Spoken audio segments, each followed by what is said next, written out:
Kia ora, I'm David Chaston with 90 at 9, brought to you by interest.co.nz. This week, get everything you need to know in 90 seconds at 9 o'clock with news. Tariff tax cost threats to inflation are being joined by seasonal climate threats in the US.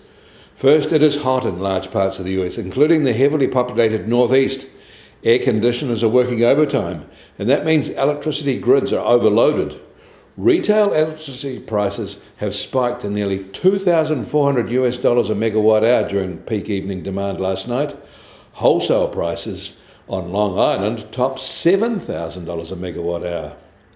Meanwhile, US mortgage applications rose last week slightly from the week before, but only because refinance activity rose. Applications to buy a new home were down sharply from the prior week. And May sales of new single-family homes also dropped sharply by almost 14% from the prior month to an annualised rate of just 623,000 units, and far below the 700,000 unit rate expected. That's the sharpest decline since mid-2022. May 2025 was 6.3% below year-ago levels. Getting the blame was uncertain economic conditions that is causing potential buyers to wait before committing to a purchase. And things could get worse.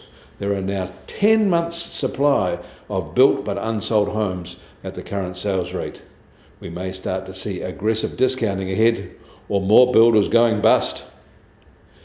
And in Senate testimony, Fed boss Powell acknowledged that tariff taxes could be a one-off threat to inflation, but he said that is not a law of nature, and they are worried that they could also drive persistent rises in costs. He said they will stay on guard until they know the actual effect. In Australia, their monthly inflation indicator fell to 2.1% in May, down from 2.4% in both March and April. That is a 7-month low and lower than the 2.3% rate expected. The main influence for the reduction were fruit and vegetable prices and travel and accommodation. The US Treasury 10-year yield is now at 4.29%, down 1 basis point from yesterday. The price of gold will start today at $3,322 an ounce and down an insignificant $2 from yesterday. And American oil prices are up $1 at just on $65.50 a barrel, while the international Brent price is now just over $68 a barrel. And the Kiwi dollar is now just on 60.3 US cents, up 10 basis points from yesterday. Against the Aussie, we're 10 basis points firmer too, at 92.7 Australian cents. Against the euro, we're unchanged at 51.8 euro cents. That all means our trade-weighted index starts today at 68 and 10 basis points firmer than yesterday. You can get more news about the economy in New Zealand from interest.co.nz.